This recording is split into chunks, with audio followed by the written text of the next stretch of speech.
అలాగే ఫిజియోథెరపీకి కూడా చాలా డిమాండ్ ఇప్పుడు. చాలా స్పోర్ట్స్ మెడిసిన్ కూడా ఉంది. స్పోర్ట్స్ మెడిసిన్ ఉంది, దాంట్లో కూడా కార్డియోవాస్కులర్ టెక్నాలజీ ఉంది, న్యూరాలజీ ఉంది. ఏంటి సార్ కార్డియోవాస్కులర్ టెక్నాలజీలో? కార్డియోవాస్కులర్ టెక్నాలజీ అంటే ఇప్పుడు ఆపరేషన్ చేస్తారు కదా మేడం.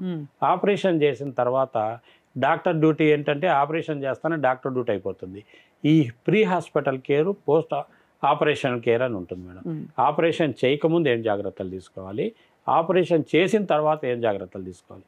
ఆపరేషన్ అయితేనే మళ్ళీ ఈ పేషెంట్ మళ్ళీ ఫుడ్ హ్యాబిట్స్ సరిగా లేక మళ్ళీ చికెన్ తిని, మటన్ తిని, నూనె వస్తువులు తిని అన్నీ చేసి జంక్ ఫుడ్ తింటే మొత్తం మళ్ళీ హార్ట్ ఇది అయిపోయి మళ్ళీ ఫ్యాట్ డెవలప్ అయ్యేసి మళ్ళీ హార్ట్ అటాక్ వచ్చే అవకాశం ఉంది. కాబట్టి వాళ్ళకి జాగ్రత్తగా ఎక్సర్సైజులు చేసుకోవాలి, పలాని ఫుడ్ తీసుకోవాలి అని చెప్పేసి టోటల్గా పోస్ట్ ఆపరేటివ్ కేర్ కూడా తీసుకొని వాళ్ళకి ఎక్సర్సైజెస్ అవన్నీ కూడా వీళ్ళు చేయించి ప్రాక్టీస్ చేయిస్తారు మేడం. ఆ విధంగా వాళ్ళు నడుచుకుంటే మళ్ళీ హార్ట్ అటాక్ అనేది సంభవించకుండా జాగ్రత్తలు తీసుకునే అవకాశం.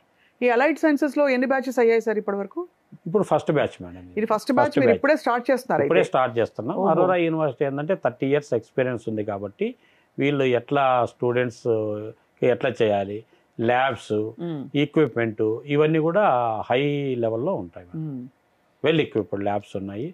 మా దగ్గర టీచింగ్ ఎక్స్పీరియన్స్ ఉన్న ఫ్యాకల్టీ కూడా minimum 10 to 15 years experience, industry experience, హాస్పిటల్లో పనిచేసిన వాళ్ళు ఉన్నారు మేడం ఎక్కువ మంది.